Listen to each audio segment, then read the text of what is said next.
between July 31st and August 8th, how many interviews did you conduct related to the alleged collusion between Russia and the Trump campaign?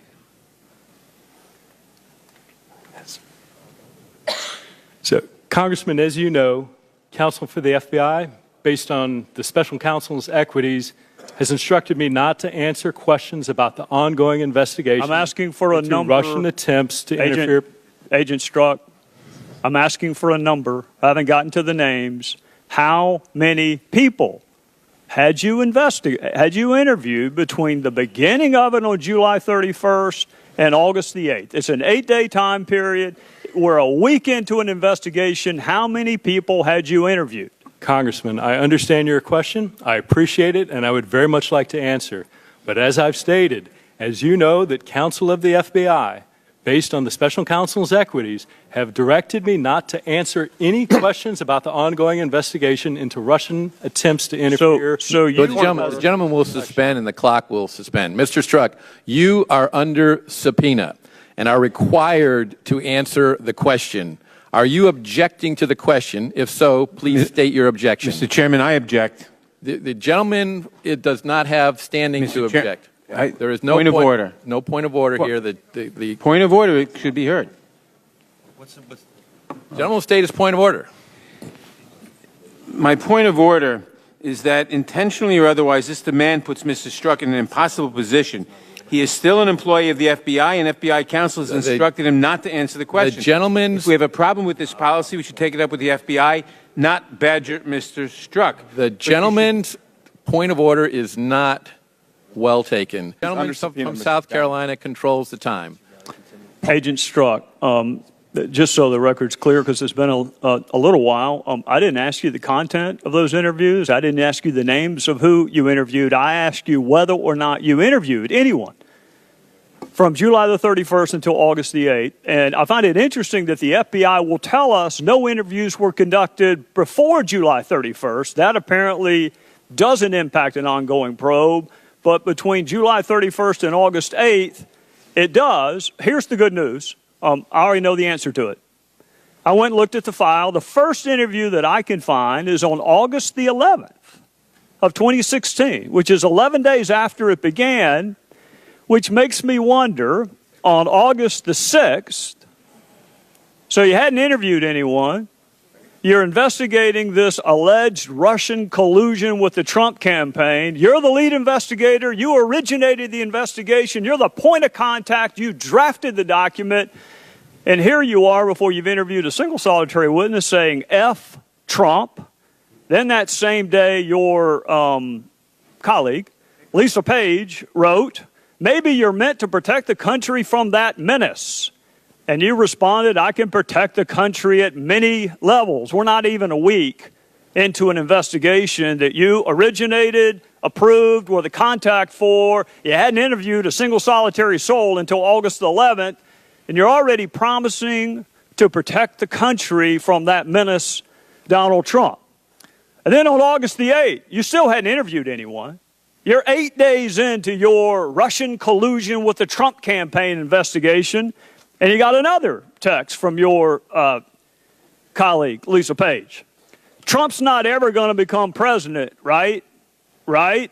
And you replied, "No, he's not. We'll stop it." By the time you promised to stop him from becoming president on August the 8th, how many interviews had you conducted? Mr. Gowdy, so two answers to that. One, with regard to how many interviews had or had not been conducted, I have been directed by counsel for the FBI not to answer that question. Second, sir, I think it's important to take those texts in the context of how they were written and what they meant. And someone may ask you that question, Agent Strzok, but I didn't. I asked you how many people you interviewed before you wrote it. If you want to get into context, let one of my other colleagues do that with you. Here's what I want to know. Who's the he and he's not? He is then candidate Trump. So when you said, no, Donald Trump's not, in connection with the question going to become president, what's the it? Chairman we'll Gowdy. Stop it. Chairman Gowdy, that text needs to be taken in the context of which I'm asking, look, if you want to have a debate over a two-letter word, we're going to have to do that some other time. What and who did you mean by it? Mr. Gowdy, as I've stated, that text was written late at night in shorthand. I don't care when it was written. I don't care whether it was longhand, cursive. I don't care about any of that. I want to know what it meant, Agent Strzok. It would be his candidacy for the presidency, and my sense that the American population would not vote him into office. Right. Well, we hadn't gotten to the will yet. Well, I'm trying to cut to the chase and explain the text. The will is the American people. Is that right? That's your testimony. The will stop it. You were speaking on behalf of the American people. Is that correct? Mr. Gowdy, what my testimony is, and what I said during extensive asking of this question during my prior interview is, I don't recall writing that text. Are you denying writing the text?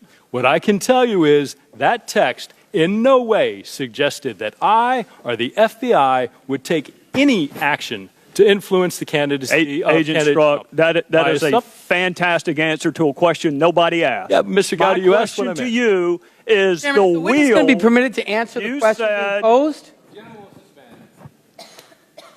After the conclusion of Mr. Gowdy's questions, if there's a question that he has not had the opportunity to answer, he will be given additional time to do that. The witness will. We look forward to that. Mr. Gowdy's now, and he will not be interrupted by others. So your testimony. His time has expired, Mr. Chairman. Your testimony. By 2.5 minutes. It's going to be tough for me to get through it if I keep getting interrupted. Your testimony a couple of weeks ago was the we meant the American people, which I found confusing because on November the 7th, which is the day before the election, you said this. You were concerned that those same American people that you were speaking on behalf of might actually elect Donald Trump president. So you said, OMG, this is effing terrifying. I think we know what effing means. I'm pretty sure we have OMG down too. What was terrifying about those same American people you trusted to stop him in August, not stopping him in November? What was so terrifying about that, Agent Strzok? Mr. Gowdy, I do not have a copy of the transcript. We have not been provided that transcript. It's your text. It's not the transcript. It's your text.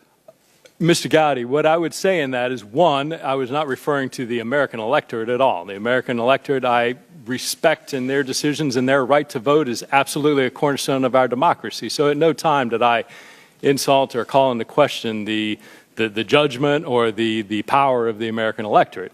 What I was expressing in that text is my personal belief and my personal sense of how I saw and what I believed in the potential upcoming administration. And see, that's what I find so confounding, because in August you blamed the we on the American people, that the American people would stop it, because you don't want it to be you and Lisa Page. Mr. Chairman, and you don't want it to be the FBI. Are we not given 5 minutes to answer questions? We have indulged this harassment 9 minutes. The chair, the Judiciary and the Oversight Committee. I thought the gentlewoman will suspend. The chair, in agreement with the ranking members of both committees, agreed that there would be liberality in the questioning by the chairman and the ranking members of each committee. The gentleman will continue. What I find confounding, and Mr. Chairman, we expect that liberality on every one of our questionings. What I find confounding, Agent Strzok, is you were counting on the American people. That was the we you referenced in August when you said, we'll stop it. But the American people didn't stop it. He actually won. So then we go to March of 2017, and you're already talking longingly about him resigning. And then we go to the day that Special Counsel Mueller, well, before we go to that, that's March of 2017. March of 2016, you wrote, God, Hillary should win 100 million to 0. And I'm assuming Hillary would be former Secretary of State Hillary Clinton? That's correct. All right. In March of 2016, weren't you investigating her for potential mishandling of classified information? We were. Had you interviewed her yet? No. Had you interviewed more than 30 other witnesses that wound up being interviewed? I would have to check the case file, but I'll take your representation. Well, if she had said something incriminating in your interview that took place months later of her, would she have won 100 million to 0 then? Likely not, no. Well, then why wouldn't you wait until the investigation was over before you have her the nominee and winning a general election against an opponent that hadn't even been named yet. 100 million to 0, Agent Strzok? That's how bad she should win? Mr. Gowdy, those personal expressions of my observing the political process of the presidential primaries had no bearing on my actions of any investigation, to include the investigation of Secretary Clinton. You couldn't think of or anybody else. Sir, you couldn't think of a single person that would not vote for Hillary Clinton for president? 100 million to 0, Agent Strzok? So that was clearly hyperbole, which I... Well, let's say it was hyperbole. Let's divide it by 10. How about we say it was hyperbolic and divide it by 10? 100 million divided by 10, I'm pretty sure is 10 million. 0 divided by 10 is still 0. You couldn't think of a single solitary person that was going to vote for her for president before you interviewed her and while you were supposed to be investigating her. Congressman, clearly that's not the truth. Clearly I could envision millions of Americans who are likely and did vote for then candidate. Well, you wrote it. My point, sir. Did you write it? Did you write that text? I did write that, sir. Okay. Were you under duress? Political expression engaging in hyperbole. Were you under duress? Asked and answered over and over again. The gentlewoman will suspend. The gentleman from South Carolina controls the time. All right, we're going to go into one other time period. May 17th, 2017, Bob Mueller is appointed. Your friend Jim Comey's been fired. He's already leaked the memos to his law professor friend, and Mueller is special counsel. Do you remember how long it took for you to start talking about impeachment after Bob Mueller was appointed? I don't, sir. 1 day. 1 day. And you were talking about impeachment. And for anyone who may have missed it the day after his appointment, Agent Strzok, you did it again 5 days later. Now, how many interviews had you done as part of the special counsel team within the first 5 days of his appointment? Sir, again, same answer as before. I can't get into details. Right, and the answer is also the same. It's 0. No interviews had been done. I don't know if that's true or not. No interviews had been done by August the 8th when you're talking about stopping him and how terrifying it would be for him to win and how you can protect the country. And no interviews had been done before you're talking about impeachment of the president.